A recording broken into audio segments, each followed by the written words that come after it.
ያ በከተማ ላይ የሰራነው ስራ ወደ ገጠር ካላመጣ ነው በቀር በከተማ ብቻ ሰርተን ብልጽግና ልናረጋግጥ አንችልም። አብዛኛው የኢትዮጵያ ማህበረሰብ አሁንም ገጠር ውስጥ ስለሚኖር ገጠሩን መቀየር ያስፈልጋልና የተሻገረ ገጠር ከነበረ የኑሮ ዘዬ ከፍ ያለ ገጠር መፍጠር አለብን የሚል ትልም የነበረን።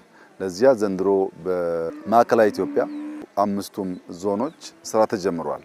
በሃላባ፣ በከምባታ፣ በስልጤ፣ በሃዲያ እና በጉራጌ ዞን በአምስቱ አካባቢ እኛ ሳምፕል ቤቶች እንሰራለን። የምንሰራቸው ቤቶች ቀደም ሲል እንዳያችሁት የአንዱ ቤተሰብ ቤት 3 ቤድሩም አለው።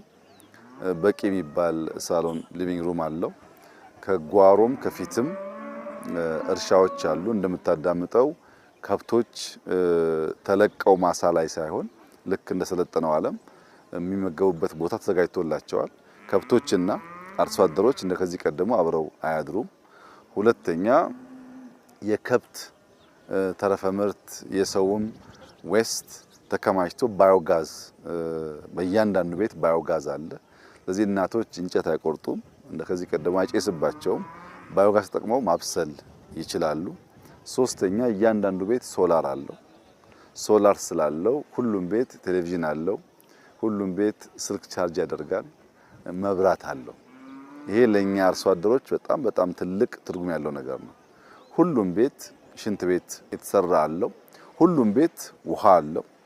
የቦቴዎች ተሰቅለው ውሃም ተከማችቶ ለሻወርና ለሽንት ቤት መገልገል የሚያስችል አቅም አለው። በእያንዳንዱ ጓሮ የጓሮ እርሻ አለ።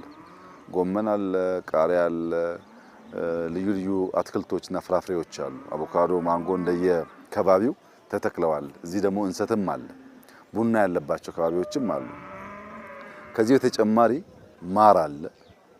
ሌማቱን የሚያካትተው የዶሮ እርባታ አለ። ስለዚህ እያንዳንዱ ሃውስሆልድ ወተት ያገኛል፣ እንቁላል ያገኛል፣ ከጓሮ ጎመን፣ ሰላጣ ያገኛል፣ ቃሪያ ያገኛል፣ ኢነርጂ ያገኛል። ከቤተ ዘመድ ጋር ራቅ ያለ አካባቢ ካሉ ሰዎች ጋር በስልክ መገናኘት ይችላል። የዜና አውታር ለመከታተል በየቤቱ ቲቪ አላቸው።